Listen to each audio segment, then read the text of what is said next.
Welcome back to another episode of Infidelity Tales Lab. We're thankful for your continued viewership. Before we begin, tell us, where in the world are you watching from? We love knowing our global reach. Now, let's dive into today's story. Chapter 1. The Foundation of Steel. Reid Hoffman had built his life like he built everything else, methodically, deliberately, and with an unshakable foundation. At 42, he owned 7 restaurants across the tri-state area, each one a testament to his refusal to accept mediocrity. His hands, scarred from years of kitchen work before success found him, now signed contracts worth millions. But those same hands had once worked 18-hour days to put himself through culinary school while supporting a wife who complained about their one-bedroom apartment. Ashley had been 22 when they married, fresh from college with dreams of becoming an interior designer. Reid was 25, already showing the ruthless determination that would make him wealthy. He loved her with the intensity he applied to everything, completely, without reservation, expecting the same in return. For 15 years, he believed he had it. Their home in Westchester reflected their success. Reid had bought it cash after his 3rd restaurant, Romano's, took off. Ashley finally had the space to showcase her design talents, though by then she spent more time at yoga classes and charity lunches than actually working. Their children, Emma and Tyler, attended private schools where Reid's restaurants catered events and Ashley served on committees. Reid had built everything for his family.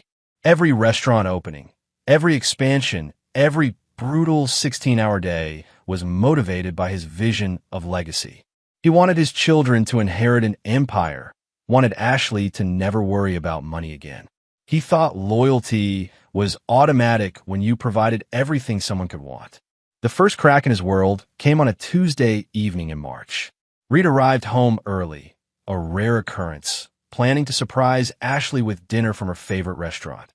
One he didn't own, an oversight he now realized was his mistake. The house felt different, empty, despite Ashley's car in the driveway. He found them in his study. Ashley bent over his mahogany desk, while Blake Morrison, his business partner and supposed best friend, took what Reid had given freely for 15 years. The betrayal was so complete, so theatrical in its crudeness, that Reid stood in the doorway for a full 30 seconds before either of them noticed him. Blake Morrison, the man Reid had saved from bankruptcy 5 years earlier, bringing him in as a partner when his own restaurant chain was failing. The man who had been best man at Reid's wedding, godfather to his children, welcome at every family dinner. Reid had shared his business strategies, his personal struggles, his dreams for the future. He had trusted Blake with everything except the knowledge that some men are incapable of honor. Ashley's scream, when she saw Reid, was genuine terror. Blake's attempt at explanation was pathetic stammering. Reid said nothing. He simply watched, memorizing every detail, every expression of panic and guilt. His mind was already working, calculating, planning. The emotion would come later in private. Right now, he was gathering intelligence. "Reid, I can explain," Ashley began, clutching a silk robe that cost more than most people's rent. "Don't," Reid said quietly. "Pack a bag. Both of you. Be gone in an hour." Blake attempted bravado. "Now wait a minute, Reid. We need to talk about this like adults. The business." Reid's laugh was soft, almost friendly. "The business? Blake, you just destroyed our partnership in the most spectacular way possible. Did you think I'd want to discuss quarterly projections?" That night, alone in his house for the first time in 15 years, Reid didn't drink or rage or break anything. Instead, he sat in his study after having the desk removed and burned and planned. By morning, he had made 17 phone calls and scheduled 6 meetings. Ashley would discover that her credit cards were canceled, her access to their joint accounts frozen. Blake would learn that Reid owned 49% of their partnership, not the 42% Blake believed, thanks to a contract amendment Blake had signed during a particularly drunken celebration 2 years earlier. But those are just opening moves.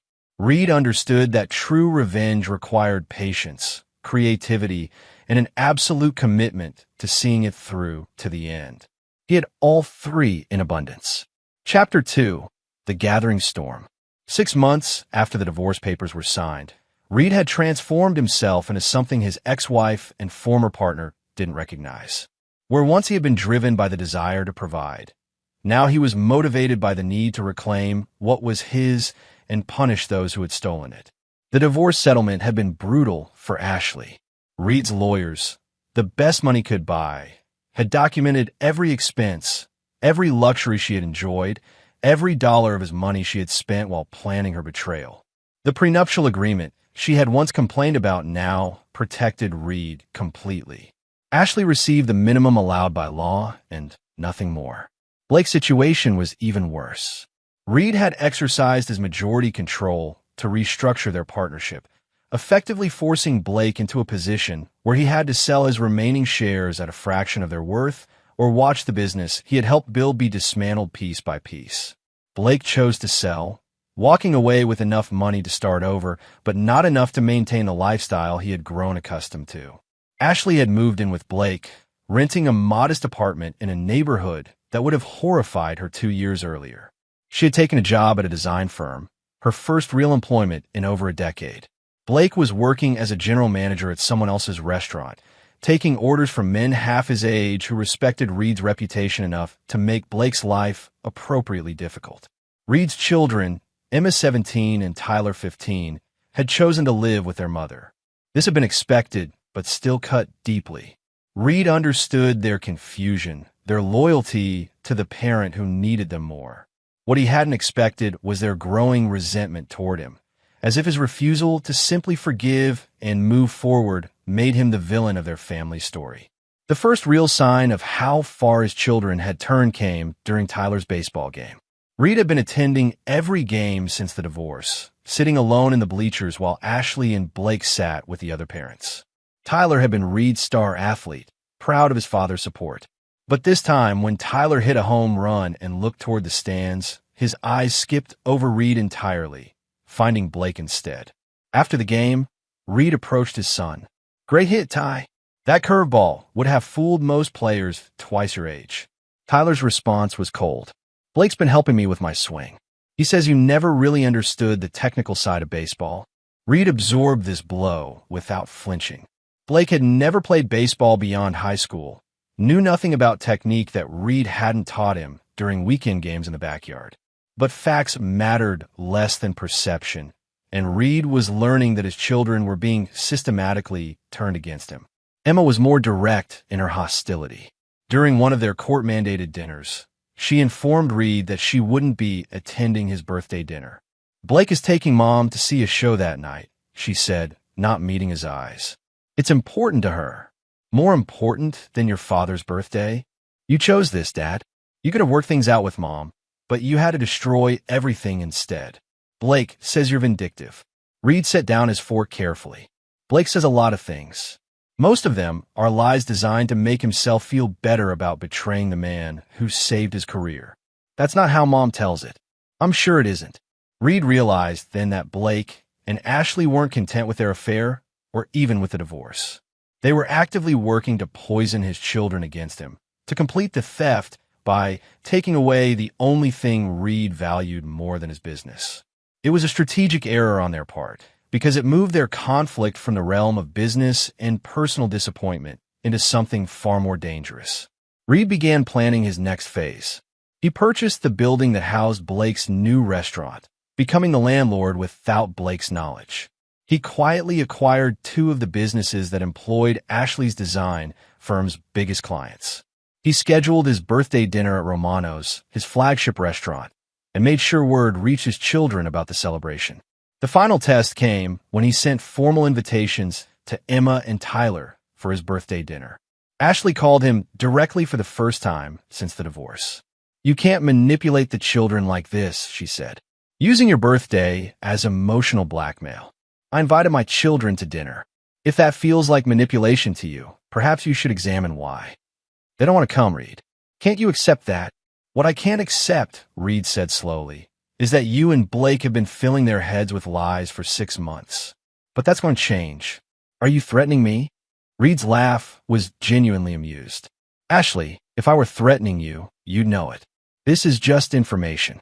The birthday dinner would be the test. If his children came, there might still be hope for their relationship. If they chose Blake and Ashley instead, Reed would know exactly where everyone stood. And then the real revenge would begin. Chapter 3. The Restaurant Incident.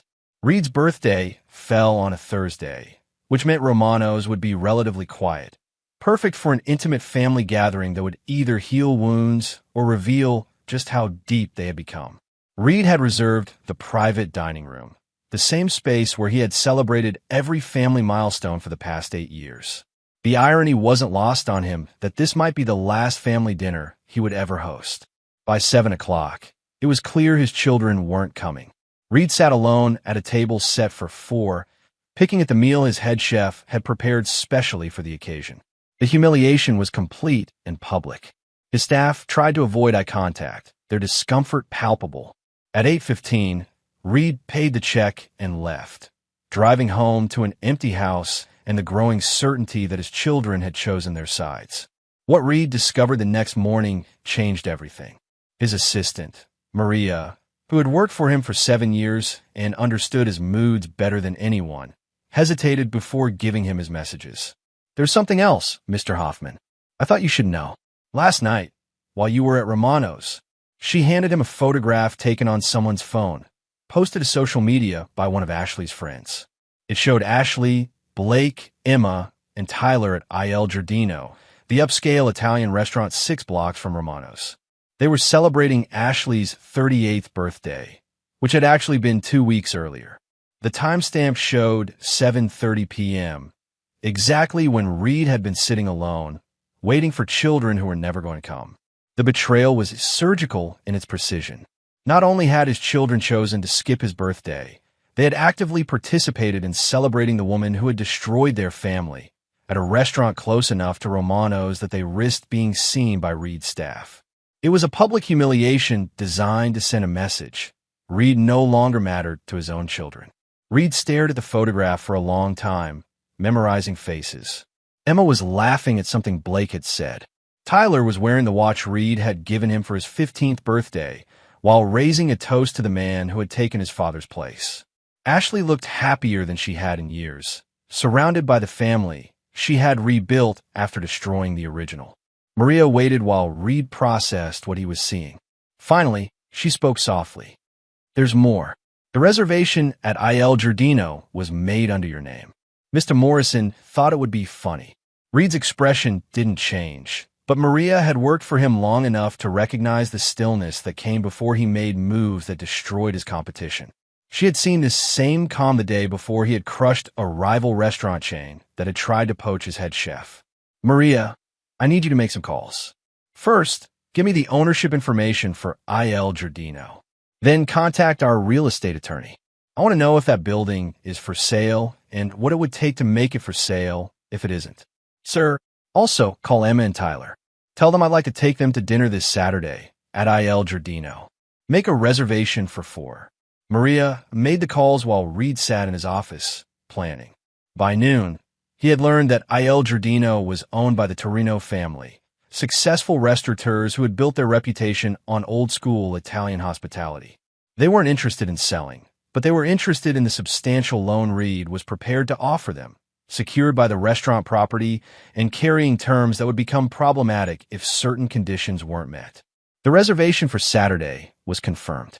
Reed sent personal invitations to his children, handwritten notes that simply said, "Please join me for dinner at Il Giardino this Saturday at 7 p.m. I have something important to discuss with you both." "Dad," Emma called him Friday evening. "Dad, we're not comfortable going to dinner. Mom says you're just trying to cause drama." "What I'm trying to do," Reed said carefully, "is have a conversation with my children. But if you're not comfortable, I understand. I'll be there anyway if you change your minds." Saturday evening, Reed arrived at Il Giardino at exactly 7 o'clock. He was shown to a table for 4 in the main dining room, positioned where he could see the entrance. He ordered wine and waited. At 7:30, his children arrived. Reed felt something ease in his chest until he realized Ashley and Blake were with him. They approached the hostess station, and Reed watched his daughter gesture toward his table while speaking in an animated voice. The hostess approached Reed apologetically. "Mr. Hoffman, I'm sorry, but there seems to be some confusion. Your daughter says they weren't expecting to dine with you this evening." Reed nodded slowly. I see.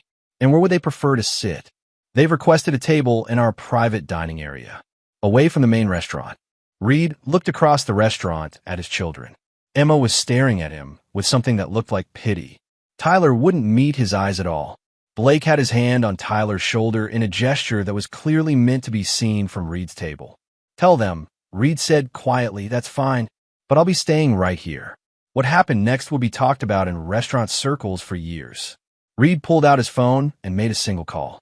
He spoke for less than 30 seconds, then hung up and calmly continued his dinner. 5 minutes later, the maitre d' approached the private dining room where his family was seated.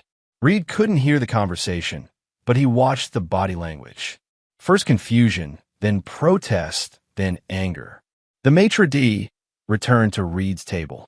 Sir, they're asking to speak with you. Tell them I'm having dinner, Reed said. If they'd like to join me, they know where I'm sitting. Another 5 minutes passed. Then Blake approached Reed's table, his face flushed with anger. What the hell did you do, Reed? Reed looked up from his osso buco. I'm sorry, the reservation. They're saying our reservation has been canceled. By the owner. Reed took a sip of wine. That's unfortunate. Perhaps there was a misunderstanding. You did this. Somehow, you got our table canceled because you're having another one of your tantrums. Reed set down his wine glass. When he spoke, his voice was so quiet that Blake had to lean forward to hear him. Blake, let me be very clear about something. This isn't a tantrum. This is a lesson. You stole my wife, turned my children against me, and then used my name to make reservations at restaurants while celebrating my humiliation. Did you think there would be no consequences? You can't just. I could do anything I want, Reed interrupted. I own the note on this building as of this morning. Every table in this restaurant exists at my pleasure.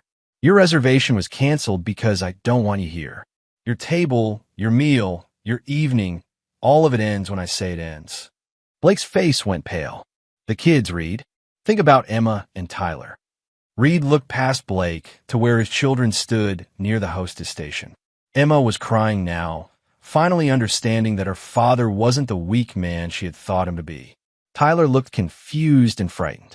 My children, Reed said, still speaking quietly, chose to humiliate me on my birthday. They chose to celebrate the woman who destroyed our family. They chose to treat the man who gave them everything like an embarrassment. Now, they get to live with the consequences of those choices. Reed stood up, leaving money on the table for his meal and a generous tip. As he walked past his children toward the exit, Emma grabbed his arm. Daddy, please. We didn't know. Reed looked down at his daughter, and for a moment, his expression softened. You didn't know, Emma. You knew exactly what you were doing. The only thing you didn't know was what I was capable of doing in return. He gently removed her hand from his arm. Some bills can't be paid with money. Tonight you learned what currency I accept for betrayal. Reed walked out of Il Giardino, leaving his family, standing in the entrance of a restaurant they could no longer afford to eat in, beginning to understand that the man they had dismissed was far more dangerous than they had ever imagined. Chapter 4. The Network Titans. The Monday morning after the restaurant incident marked the beginning of Reed's systematic campaign to demonstrate the difference between forgiveness and surrender. Word of what had happened at Il Giardino had already spread through the tight-knit community of restaurant owners and hospitality professionals. Reed's message was clear. He was not a man who accepted humiliation quietly. Reed's first stop was his lawyer's office. Margaret Shin had handled Reed's business affairs for 10 years, and she understood his approach to problem-solving. When Reed explained what he wanted, she raised an eyebrow but began taking notes. You want to purchase how many properties? 7. All buildings that house businesses Ashley or Blake frequent. I want to own their gym, Blake's apartment building, the boutique where Ashley shops, the coffee shop where she meets her book club, Tyler's batting cage facility, Emma's dance studio, and the building that houses Blake's current employer. Margaret looked up from her notes. Reed, this is going to cost you several $1 million. All to prove a point to your ex-wife and former partner. No, Reed corrected. All to control the environment where they exist. I want them to understand that every space they occupy, every service they use, every comfort they take for granted exists only because I allow it. And if they simply go somewhere else? Reed smiled. Then they'll discover that my influence extends further than they think. By Wednesday, Reed had purchased or gained controlling interest in 4 of the 7 properties. The gym was the easiest acquisition. The owner was looking to retire and was happy to sell to someone who promised to maintain the facility. Blake's apartment building required more creativity. Reed purchased the building's debt from the bank at a premium, effectively becoming Blake's landlord through foreclosure proceedings. The boutique where Ashley shopped presented an interesting challenge. The owner, Claire Dubois, was a French immigrant who had built her business on personal relationships with wealthy clients. Reed approached her differently. "Madame Dubois, I have a proposition. I'd like to invest in your expansion plans. I understand you've been looking for a second location." Claire was suspicious. "And what would you want in return for this investment?" "Creative control over your client list. There are certain individuals I'd prefer not to see welcomed in your establishments." "Mr. Hoffman, surely you're not asking me to ban customers because of your personal disputes?" Reed placed a folder on her desk. Inside were architectural plans for a stunning retail space in Manhattan's most exclusive shopping district, along with a lease agreement that would cost Claire nothing for the first 2 years. "I'm asking you to make a business decision. You can continue operating one boutique in Westchester, serving clients who may or may not be able to afford your services much longer. Or you can expand to Manhattan with my backing and serve clients who view a $5,000 dress as a reasonable Tuesday purchase." Claire studied the plans. The Manhattan location was everything she had dreamed of but never thought she could afford. "The client you want me to refuse. Is she truly unable to afford my services? She recently went through a difficult divorce. Her income has dropped significantly, and it's likely to drop further. I'm simply suggesting you focus your limited attention on clients with more promising futures." Claire signed the agreement that afternoon. By Friday, Ashley had received a polite but firm letter informing her that the boutique would no longer be accepting her appointments due to restructuring our client services approach. The coffee shop required no purchase at all. Reed simply arranged for his highest-profile restaurant to cater their grand reopening party, bringing in food critics and society reporters. The owner was so grateful for the publicity that when Reed mentioned Ashley's history of causing uncomfortable scenes in public places, she was quietly added to the list of customers who would always find the cafe fully booked. Emma's dance studio was more delicate. Reed had no desire to interfere with his daughter's activities, but he needed her to understand that her father's influence touched every aspect of her life. He arranged for the studio to receive a generous donation from his restaurant foundation, enough to upgrade their sound system and expand their recital space. When the studio director called to thank him personally, Reed made one simple request. "I'd appreciate if you could let Emma know that this donation came from her father. Not as a condition of anything, just so she understands that I still care about her interests." The studio director agreed, and that weekend Emma called Reed for the first time since the restaurant incident. "Dad, Mrs. Patterson told me about the donation to the studio. I hope it helps with your training. Why did you do it? After what happened at Il Giardino, I thought you were angry with me." Reed sat in his home office, looking at the family photos he had never removed from his desk. "Emma, I'm disappointed in choices you've made, but I'm not angry with you. You're my daughter. My job is to make sure you have opportunities, whether you appreciate them or not." "I don't understand what's happening, Dad. Mom says you're trying to control us, but Blake says you're just showing off. What do you think?" Emma was quiet for a long moment. "I think you're doing things I didn't know you could do, and it's scary." "Good," Reed said gently. "It should be scary. When people betray someone who loves them, there should be consequences. Otherwise, betrayal becomes too easy. Are you going to forgive us?" Eventually, Reed looked at the photo of Emma's first dance recital when she was 7 years old and still believed her father could fix anything. "Some things can be forgiven, Emma, but trust, once broken, has to be rebuilt from scratch. The people who broke it have to want to rebuild it more than they want to justify why they broke it in the first place. And if we don't want to rebuild it, then you'll discover that having me as an enemy is much more expensive than having me as a father." After Emma hung up, Reed sat in his office planning the next phase of his campaign. Blake's employer, Meridian Restaurant Group, would be receiving an offer to sell their most profitable location by the end of the week. Ashley's design firm would soon lose their three biggest clients to firms Reed had quietly begun investing in. The goal wasn't just to make their lives difficult. Reed was creating a world where every comfort they enjoyed, every opportunity they pursued, every stability they took for granted was connected to him. They could choose to live in that world and accept his terms, or they could choose to leave that world entirely. But they would not be allowed to live in his world while treating him with disrespect. Reed understood that revenge was not a moment. It was a system, and his system was just beginning to operate. Chapter 5. The Pressure Mounts.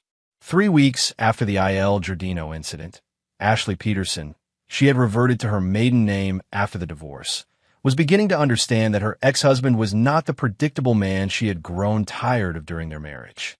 The Reed she had known was driven and successful, but also generous to a fault and incapable of holding grudges. This new version was calculating his moves with surgical precision, and every day brought fresh evidence of his reach. Ashley's morning routine had become an exercise in diminishing options. Her usual coffee shop was perpetually full despite visible empty tables. The boutique where she had shopped for over a decade had discontinued her client relationship with apologetic efficiency.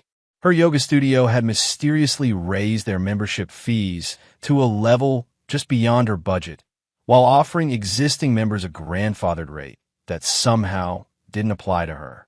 Most unsettling was her workplace situation. Ashley worked for Morrison Design Associates, no relation to Blake, despite the unfortunate name coincidence that Reed had undoubtedly noted. The firm had been thriving until 3 of their biggest clients had abruptly terminated their contracts, citing strategic realignment with other agencies. Without those accounts, MDA was struggling to meet payroll, and Ashley's position as their newest senior designer was looking increasingly precarious. Blake was facing even more direct pressure. Meridian Restaurant Group had sold the location where he worked to an anonymous buyer who had immediately brought in their own management team. Blake found himself demoted from general manager to assistant manager, taking orders from a 28-year-old who made no effort to hide his contempt for Blake's inexperience with real restaurant operations. Worse, Blake's apartment building had been purchased by a property management company that had immediately instituted new policies. Lease renewals now required employment verification, credit checks, and character references. Blake's lease was up for renewal in 6 weeks, and his references were limited to people who either worked for Reed or had been influenced by Reed's network. The psychological pressure was intensifying. Blake had started drinking more, staying out later, picking fights with Ashley over money and blame. Ashley was beginning to resent Blake's presence in their shared difficulties, especially since Blake's relationship with Emma and Tyler was becoming strained as the children witnessed the deterioration of their mother's circumstances. Tyler was the first to crack. He called Reed on a Tuesday evening, his voice careful and formal. "Dad, could we maybe have dinner sometime? Just us." "Of course. When would you like to meet? This weekend?" She's been stressed lately. About money and stuff. I thought maybe you could help." Reed felt a familiar tightness in his chest, the complicated mixture of love and disappointment that colored every interaction with his children now. "I can help with a lot of things, Tyler. But first we need to talk about respect. Do you understand what that means?" "I think so. It means treating people according to the value they've brought to your life. It means not humiliating someone who has given you everything simply because it's convenient for other people you want to please." Tyler was quiet for a moment. "Are you talking about my birthday dinner? And Mom's party at I.L. Giardino?" "I'm talking about choices, son. Every choice has consequences. The consequences you're seeing now are connected to choices your mother made, choices Blake made, and choices you and Emma made. But we didn't know. You didn't know that betraying your father would hurt him. You didn't know that publicly humiliating someone might make them angry. Or you didn't know that I was capable of responding to disrespect with something other than quiet acceptance." Tyler's voice was small. "We didn't know you could do the things you've been doing. Those things I've been doing? They're called consequences. Every comfort your mother enjoyed during our marriage, every opportunity you and Emma have had, every security Blake enjoyed as my partner, All of that existed because I created it. When people take those gifts and use them against me, they discover that I can uncreate them just as easily. So if I'm respectful now, you'll stop? Reed paused. Tyler, this isn't a negotiation. I'm not going to stop because you need something from me. I might consider rebuilding our relationship if you genuinely understand what respect means and demonstrate it consistently over time. But if you're just trying to manipulate me into solving your mother's problems, you're going to be disappointed. I miss you, Dad. The honesty in Tyler's voice hit Reed harder than he had expected. For a moment, he remembered his son at 8 years old, proudly wearing a chef's hat Reed had bought him, standing on a stool in Romano's kitchen while Reed taught him to make pasta sauce. I miss you too, son. More than you know. Could we start over? We could start something new. But starting over implies that the past doesn't matter, and the past always matters. The question is whether we build something better from where we are now. They agreed to meet for dinner the following Saturday, just the two of them. Reed chose a quiet restaurant across town, neutral territory where Tyler wouldn't feel the weight of his father's influence in every detail of the environment. But before that dinner could happen, Reed received a call that changed the trajectory of his campaign entirely. Emma had been arrested. The charge was shoplifting. She had been caught stealing a necklace from a jewelry store in the mall. The item was worth $47, barely a misdemeanor, but Emma had been with Ashley and Blake when it happened. According to the police report, Emma had been acting erratically and had become belligerent when confronted by store security. Reed arrived at the police station to find Ashley in tears and Blake pacing angrily in the waiting area. Emma sat in a holding cell, no longer the confident teenager who had dismissed her father's birthday dinner. She looked young and frightened and utterly lost. She's never done anything like this, Ashley told Reed, her voice breaking. The stress of everything that's been happening, the money problems, watching us struggle. I think she just snapped. Reed looked at his daughter through the window of the holding cell.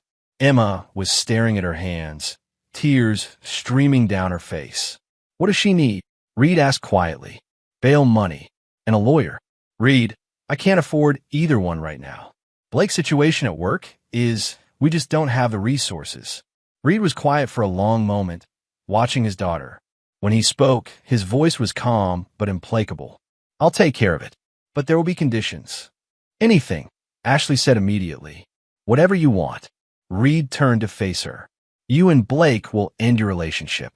Today, he will move out of your apartment and have no further contact with Emma or Tyler. Reed, you can't.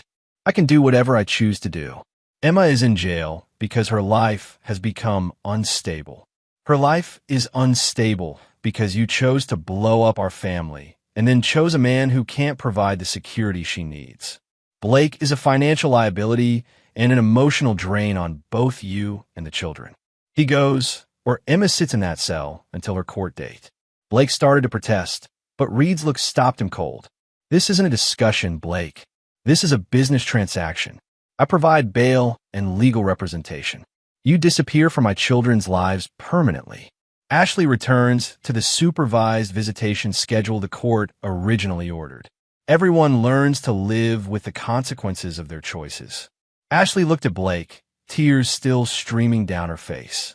Blake's expression was a mixture of rage and resignation. And if we agree to this? Ashley asked. Then Emma comes home tonight, and we begin rebuilding some version of a family structure that doesn't humiliate me or endanger my children. Reed was offering them a way back, not to forgiveness, but to a functional arrangement that served everyone's needs. The question was whether their pride would let them accept it. Looking at Emma through the holding cell window, Ashley realized that her pride was a luxury she could no longer afford. Chapter 6. The Breaking Point. Blake Morrison had been awake for 36 hours, staring at the eviction notice taped to his apartment door and trying to calculate how much money he needed to survive the next month. The notice was dated 3 days earlier, which meant it had been delivered while he was working the closing shift at Romano's East, the newest location of Reed's restaurant empire, where Blake now worked as a prep cook under a manager who called him the old man, despite Blake being only 39. The irony was suffocating. Blake was preparing vegetables in the kitchen of a restaurant owned by the man whose life he had destroyed, earning $12 an hour plus tips from servers who knew exactly who he was and treated him accordingly. The head chef, Rodriguez, had worked for Reed for 8 years and made no secret of his opinion about Blake's presence. You know, Rodriguez had said during Blake's first week, most people who steal from Mr. Hoffman don't get the chance to work in his kitchens. They just disappear from the industry entirely. Consider yourself lucky. Blake didn't feel lucky. He felt trapped in an elaborate punishment designed to strip away everything he had once taken for granted. The worst part wasn't the work.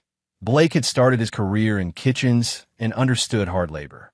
The worst part was the certainty that Reed was orchestrating every humiliation personally. The apartment eviction was the final straw. Blake had tried to find other housing, but his credit score had mysteriously plummeted after his partnership with Reed ended. Landlords who initially seemed interested would suddenly discover issues with his application. The few places that would consider him were either too expensive for his current income or located in neighborhoods where he would need to spend more on transportation than he could afford. Blake called Ashley for the 3rd time that morning. She finally answered on the 7th ring. "What do you want, Blake?" Ashley's tone had changed dramatically since Emma's arrest 2 weeks earlier. Reed had kept his word. Emma was home. The charges had been reduced to community service, and the family was functioning again.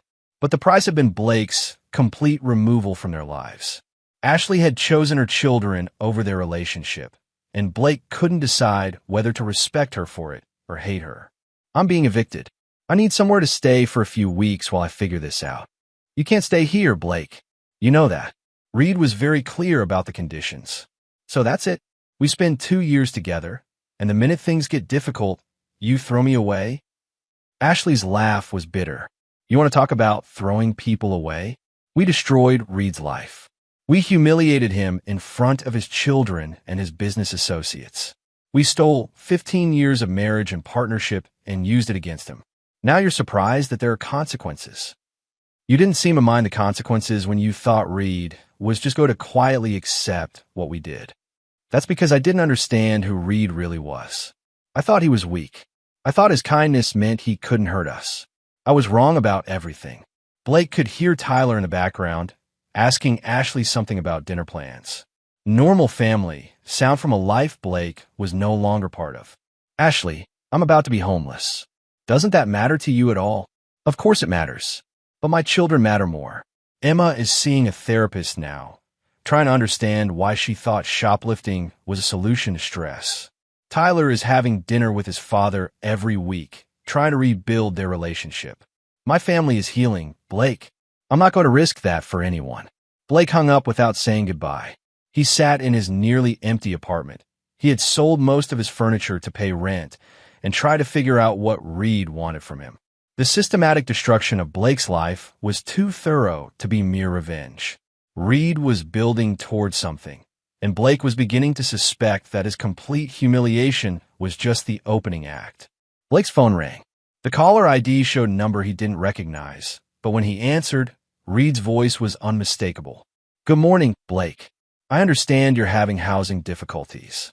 How did you—" Blake started, then stopped. "What do you want, Reed? I want to offer you a solution. I own several residential properties. I could arrange for you to rent a room in one of them. Why would you help me? Because I want something from you, and because I think you're finally ready to understand the position you're in." Blake closed his eyes. "What do you want?" "I want you to disappear. Completely. I want you to leave the state, change your phone number, and never contact Ashley or my children again.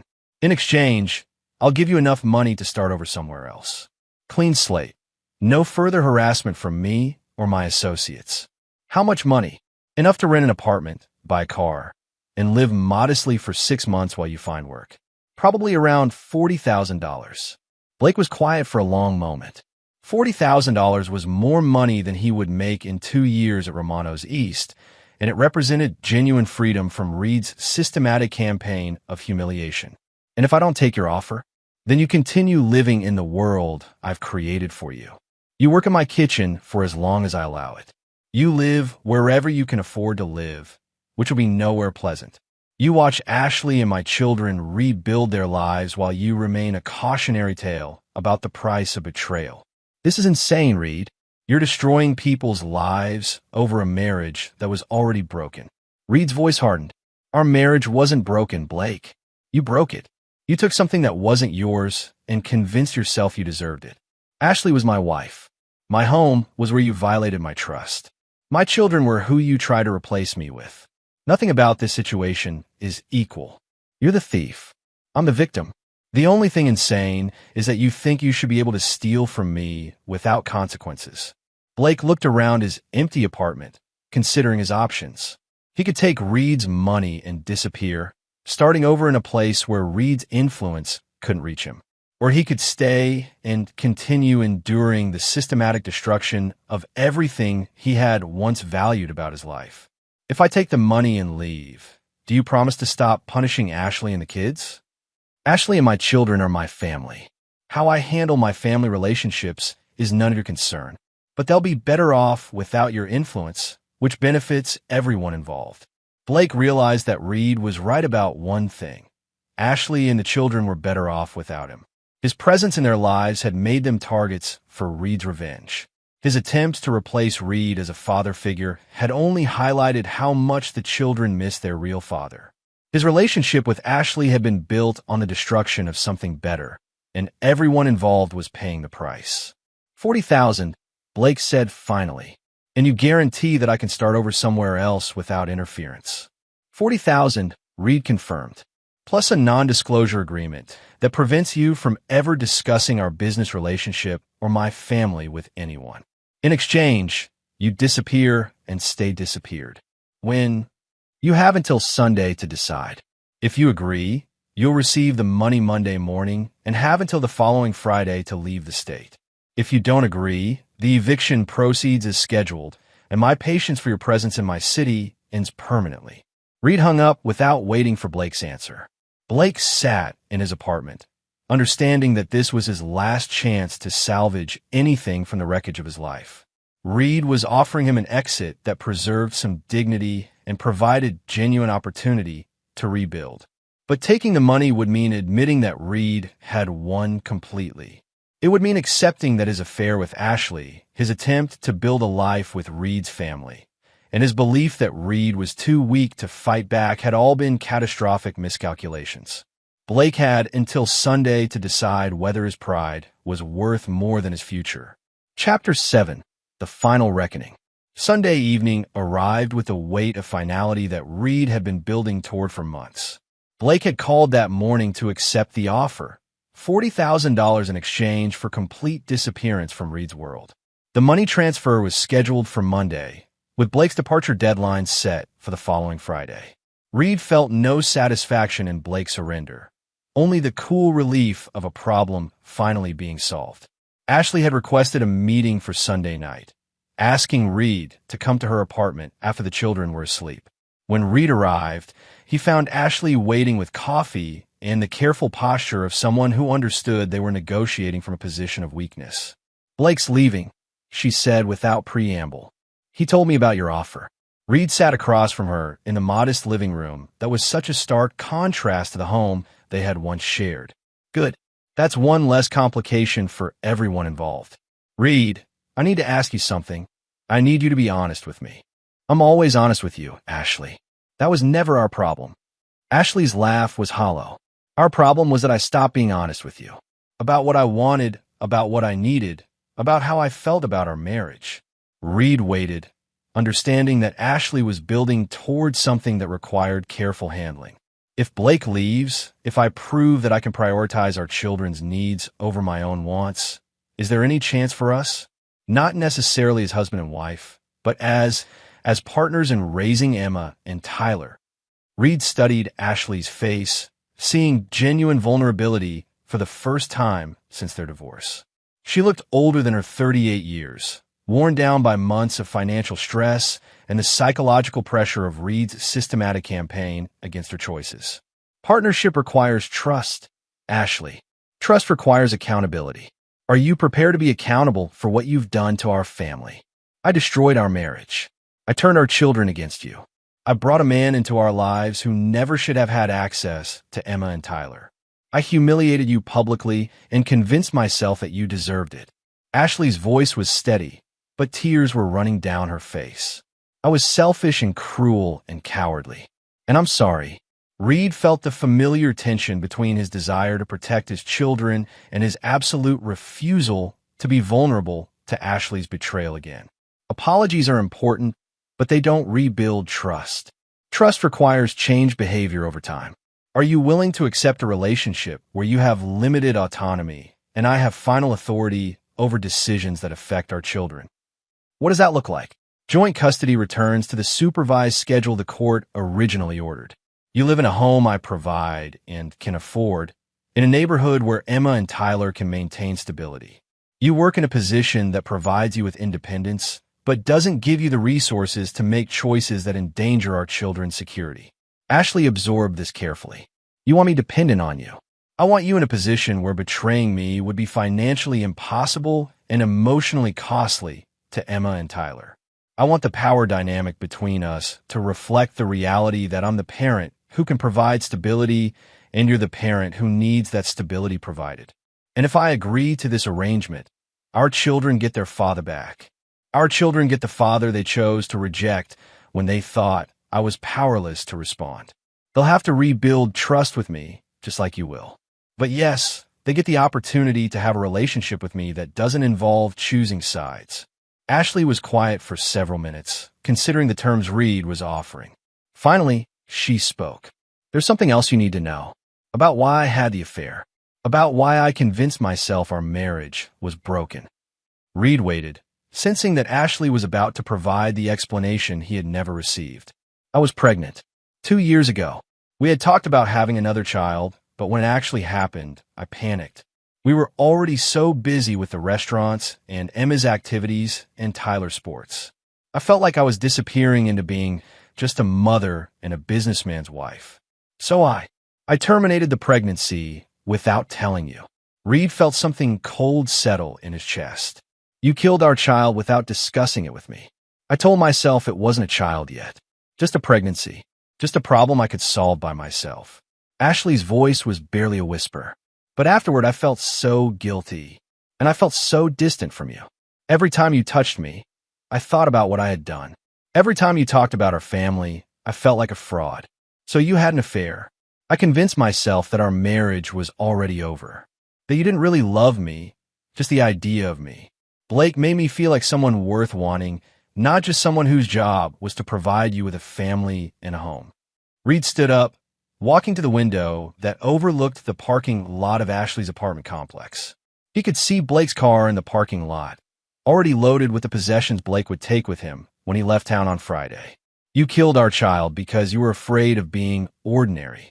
Then you destroyed our marriage because you felt guilty about killing our child. Then you turned our living children against me because you needed them to validate your choice to destroy our family. Yes, Reed turned back to face Ashley. And now you want me to trust you with our children's welfare. I want you to let me prove that I can be the mother Emma and Tyler deserve, even if I can never be the wife you deserved. Reed considered this for a long time. Ashley had finally provided the complete truth about her betrayal, including the part that made her actions unforgivable. She had made a choice about their family's future without including him, then compounded that choice with increasingly destructive decisions that had hurt everyone involved. But Emma and Tyler needed their mother. Not the mother Ashley had been during their marriage, and not the mother she had been during her relationship with Blake, but some version of Ashley that could provide stability and love without the capacity for further betrayal. Here are my terms, Reed said finally. You move into the house on Maple Street. I own it, and it's in the school district Emma and Tyler need. You work for Morrison Design Associates, but their 3 biggest clients will be companies I have investment relationships with. Your income will be sufficient for independence, but not sufficient for making choices that endanger our children's security. Blake leaves town permanently, and you have no contact with him after Friday. You attend family therapy with Emma and Tyler to address the damage your choices have caused. And you accept that any future relationship you have with a man requires my approval. Ashley stared at him. You want veto power over my dating life. I want assurance that you won't bring another Blake Morrison into my children's lives. The man who shares your bed has access to my son and daughter. I will not allow that access to be granted to someone who hasn't been vetted by the person responsible for their safety. And in exchange, our children get to grow up with both parents available to them. You get to rebuild your relationship with Emma and Tyler. And I get the peace of mind that comes from knowing you can't betray our family again because you don't have the resources or opportunity to do so. Ashley nodded slowly. When do we start? We started months ago. This conversation is just you finally understanding the terms you've been living under. Reed left Ashley's apartment with the satisfaction of having solved the final piece of his revenge puzzle. Blake would disappear. Ashley would accept a subordinate role in their children's lives, and Emma and Tyler would learn that betraying their father came with consequences that reshaped their entire world. But the real lesson wasn't about punishment. The real lesson was about power, who had it, how it was used, and what happened when people mistook kindness for weakness. Reed had been kind to his family for 15 years. He had been generous, forgiving, and accommodating, and his family had used that kindness against him, treating his love as a guarantee that they could hurt him without consequences. Now, they understood the difference between kindness and weakness. Reed was still capable of love, still committed to his children's welfare, still willing to provide for his family's needs. But he would never again be vulnerable to their betrayal. Chapter 8. Lessons in Consequence. 3 months later, Reed stood in the kitchen of Romano's preparing for Emma's 16th birthday dinner. The private dining room was set for 6. Emma, Tyler, Ashley, Reed's parents who had flown in from Arizona, and Reed himself. It was the first family gathering since the divorce that felt genuinely peaceful rather than strategically arranged. Emma had changed significantly since her shoplifting arrest and the upheaval that followed. The entitled teenager who had dismissed her father's birthday dinner had been replaced by a young woman who understood that comfort and security weren't guaranteed. She worked part-time at the dance studio where Reed had made his donation, teaching younger children and earning money that she spent carefully. The experience of watching her mother struggle financially had taught Emma lessons about value that no lecture could have provided. Tyler had rebuilt his relationship with Reed through their weekly dinners, conversations that gradually moved from careful politeness to genuine connection. Tyler was learning to appreciate his father's intelligence and business acumen rather than taking them for granted. The baseball season had ended with Tyler receiving a partial scholarship to a prep school that would position him well for college recruitment, an opportunity that existed because Reed had made strategic calls to coaches he knew through his restaurant connections. Ashley was adapting to her new circumstances with a grace that surprised Reed.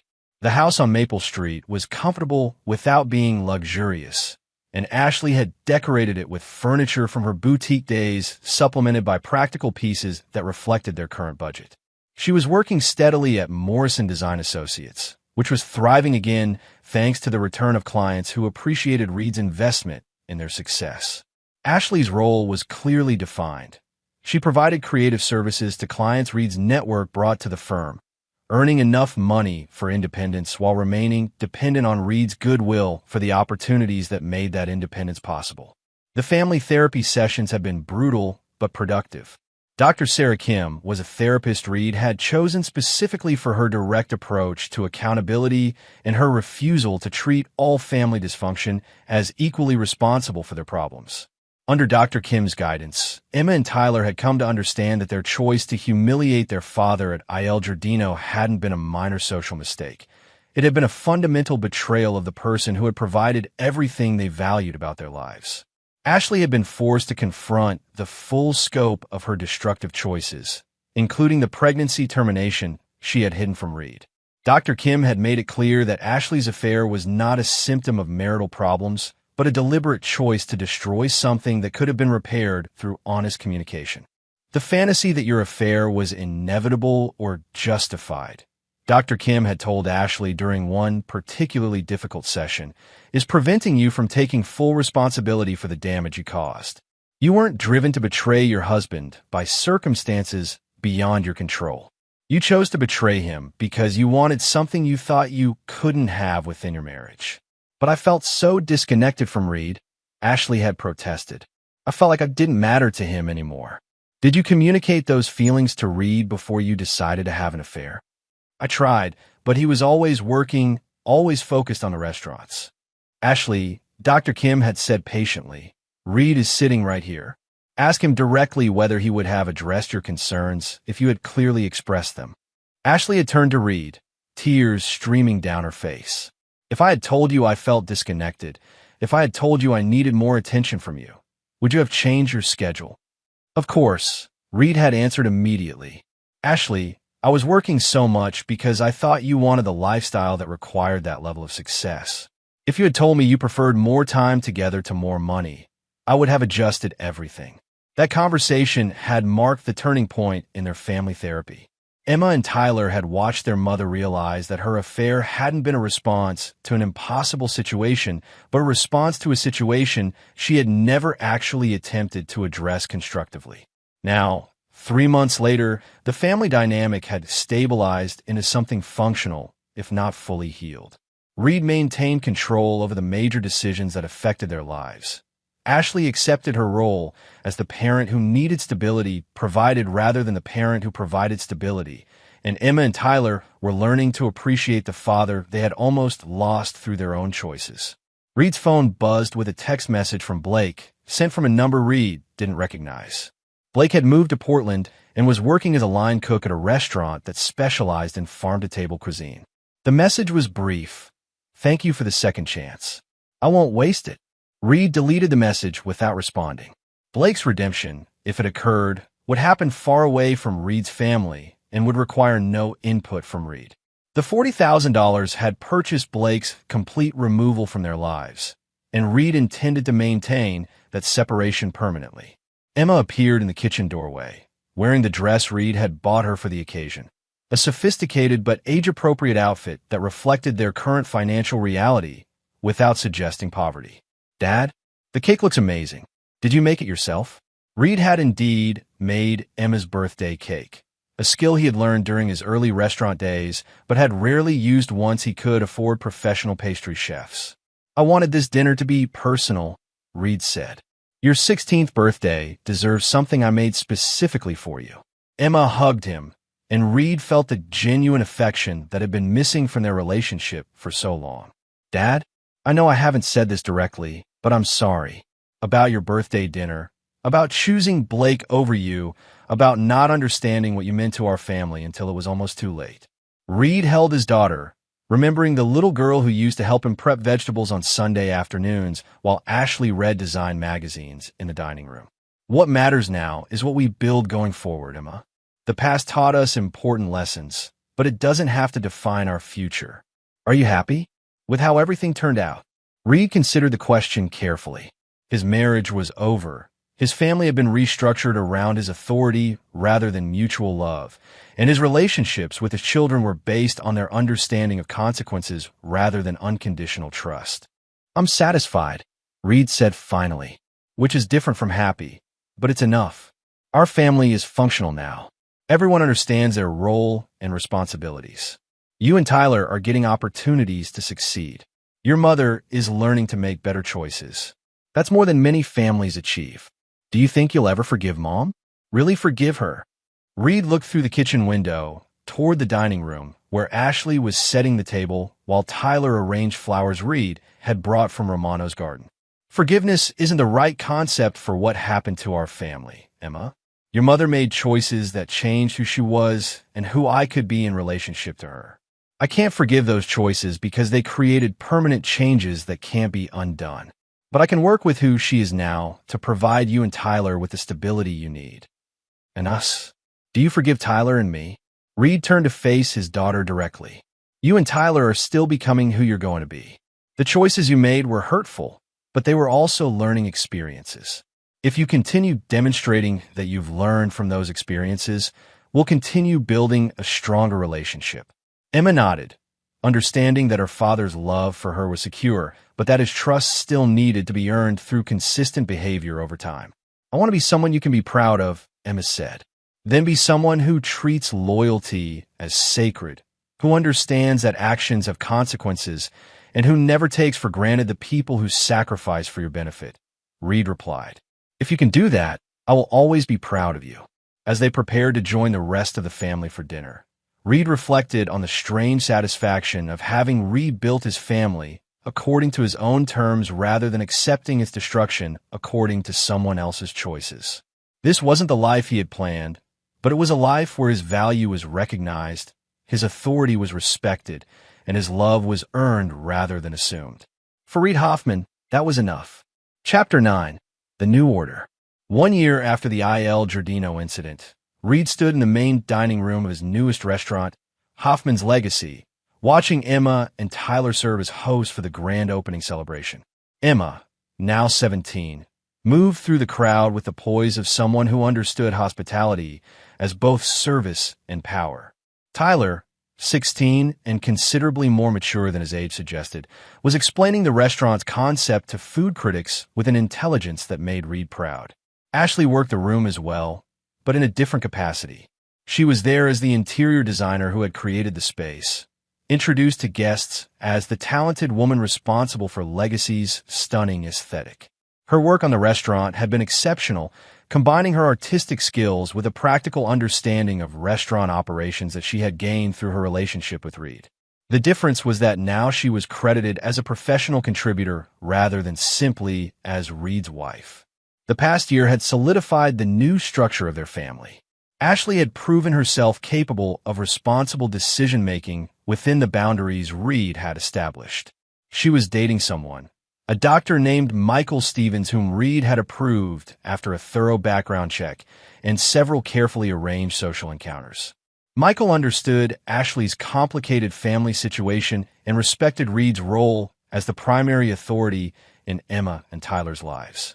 Emma and Tyler had both thrived under the structured expectations Reed had established. Emma was finishing her junior year with grades that would position her for admission to competitive colleges, while also working part-time and learning to manage money responsibly. Tyler was excelling academically and athletically, but more importantly, he was developing the kind of character that Reed valued: loyalty, work ethic, and respect for the people who had earned it.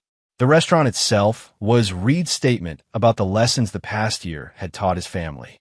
Hoffman's Legacy was designed to be exactly what the name suggested: a place that would endure because it was built on solid principles rather than sentimental assumptions. The staff were people Reed had carefully selected for competence and integrity. The menu featured dishes that Reed had perfected over 20 years in the industry. The location was one Reed had purchased outright, ensuring that no one could ever force him out of a space he had created. But the real legacy Reed was building wasn't the restaurant or the business empire. It was the version of his family that had emerged from the destruction of their original structure. Emma and Tyler were learning to be adults who understood that love and loyalty required demonstration, not just declaration. Ashley was learning to be a partner who contributed value rather than simply consuming it. Reed had learned to be a father and leader who was respected for his strength rather than taken for granted for his generosity. The evening celebration was interrupted by a familiar face Reed hadn't expected to see. Blake Morrison stood at the host station, speaking quietly with Emma.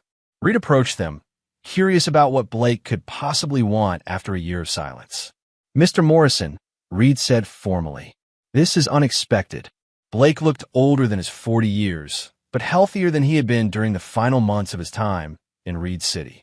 His clothes were clean and well-fitted, suggesting that he had found some measure of success in Portland.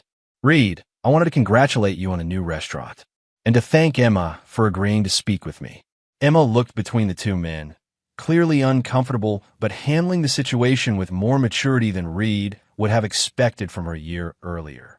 "Blake wanted to apologize," Emma explained, "to our whole family for the damage he caused." Reed studied Blake's face, looking for signs of manipulation or self-interest. What he saw instead was genuine regret and the kind of humility that usually only came from extended suffering. "I don't need an apology from you, Blake. What happened between us was resolved when you accepted my offer to leave town." "I know," Blake said. "This isn't about what you need. It's about what I need to say to finish becoming a better person than I was when I knew you." Reed gestured toward a quiet corner of the restaurant where they could speak privately. Blake followed, with Emma choosing to join them despite Reed's suggestion that she return to her hosting duties. "I destroyed something beautiful," Blake said without preamble. "Your marriage to Ashley wasn't perfect, but it was based on genuine love and shared commitment. Your relationship with your children was strong and healthy. Your trust in me as a business partner was earned and justified. I destroyed all of that because I wanted something that wasn't mine to take." Reed waited for Blake to continue, understanding that this confession was more for Blake's benefit than his own. "I've spent the past year working for people who built their businesses the way you built yours, through hard work, integrity, and treating employees fairly. I've learned what I should have learned 20 years ago, that success based on taking things from other people doesn't last, and it doesn't make you happy." "And what do you want from me now?" Reed asked. "Nothing. I want you to know that I understand what I took from you, and I want you to know that I've tried to become someone who would never make those choices again." Emma spoke up. "Blake also wanted me to know that nothing he said about you during the time he was with Mom was true. He said he was trying to justify his own behavior by making you seem like a bad father and husband." Reed looked at his daughter, seeing her process this information with the analytical intelligence she had inherited from him. "Did you need to hear that from him, Emma?" "I already knew it wasn't true, but it was good to hear him admit that he was lying." Reed turned back to Blake. "I appreciate your honesty. I hope you found a life in Portland that brings you satisfaction." "I have. And Reed, your children are extraordinary. Whatever mistakes Ashley made, whatever damage I caused, you raised them to be strong and intelligent and capable of learning from difficult experiences. That's not an accident." Blake left without asking for forgiveness or attempting to restore any relationship with Reed's family. His apology had been complete and unconditional, asking for nothing in return except the opportunity to acknowledge the harm he had caused. After Blake left, Emma and Reed returned to the celebration. The restaurant was full of people who represented Reed's success: business partners, loyal employees, satisfied customers, and industry colleagues who respected his reputation. But the people who mattered most to Reed were Emma and Tyler, who moved through the crowd with confidence and grace, and Ashley, who was explaining her design choices to guests with professional pride. As the evening wound down, Reed's family gathered in the kitchen for a private moment away from the guests. Ashley raised a glass of wine, Tyler had a Coke, Emma had sparkling water, and Reed had the single malt scotch he allowed himself on special occasions. "To legacy," Ashley said, "which represents everything we've learned about building something that lasts." They drank to that toast, and Reed felt the satisfaction of having created exactly what he had intended to create: a family structure that honored his contributions while providing his children with the security and opportunities they deserved. "Dad," Tyler said, "what's next? Another restaurant? Expansion into other cities?" Reed smiled at his son's assumption that success meant constant growth and expansion. "What's next is making sure that everything we've built continues to work the way it's supposed to work." Legacy isn't just the name of a restaurant, Tyler. It's a commitment to maintaining the standards that created our success. "And what standards are those?" Emma asked. Reed looked at his children, seeing the adults they were becoming and feeling confident that they understood the lessons their family's crisis had taught them. Loyalty must be earned and demonstrated. Trust must be rebuilt through consistent behavior over time. Love without accountability becomes entitlement. And actions always have consequences, even when those consequences take time to develop. Reed's family had been destroyed by betrayal and rebuilt through the systematic application of consequences. The new version was more honest, more functional, and more sustainable than the original. Everyone understood their role, everyone appreciated what they had been given, and everyone knew what they stood to lose if they violated the trust that held their family together. Reed Hoffman had lost a marriage based on false assumptions about unconditional love and found a family based on accurate assumptions about earned loyalty. He had transformed betrayal into opportunity, weakness into strength, and chaos into order. Most importantly, he had taught his children that some people could be counted on to respond to disrespect with strength rather than surrender. In a world where many young people learned that actions didn't have consequences, Emma and Tyler had learned that consequences were inevitable. They just sometimes took longer to arrive than people expected. Reed's legacy wasn't just the restaurants he had built or the business success he had achieved. His legacy was a family that understood the difference between love and weakness, between forgiveness and enabling, and between kindness and surrender. As Reed locked up Hoffman's legacy that night, he reflected on the fact that some bills truly couldn't be paid with money. The bill for betraying someone who loved you could only be paid with consequences that change your life permanently. The bill for taking loyalty for granted could only be paid with the loss of that loyalty until it was earned again through consistent demonstration of worthiness. Reed had collected on those debts in full, and in doing so, he had created something better than what had been destroyed. His family now functioned according to principles that would protect them from the kind of destruction that had once threatened to eliminate everything Reed valued. The price of betrayal had been paid by the people who chose betrayal. The reward for learning from that betrayal belonged to the people who had been strong enough to demand accountability and patient enough to rebuild on a foundation of truth rather than hope. Reed Hoffman drove home to his house, where his children were waiting to tell him about the conversations they had had with guests, where Ashley would update him on the positive feedback about her design work, and where everyone understood that their security and happiness depended on treating each other with the respect that had been earned through surviving the consequences of its absence.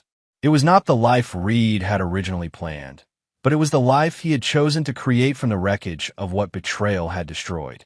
And it was enough. And there you have it. Another story comes to an end. What did you think? I'd love to hear your thoughts in the comments below. If you enjoy this story, consider joining our community by subscribing. It means the world to us. For more stories like this one, check out the recommended videos on screen. And I'll see you there.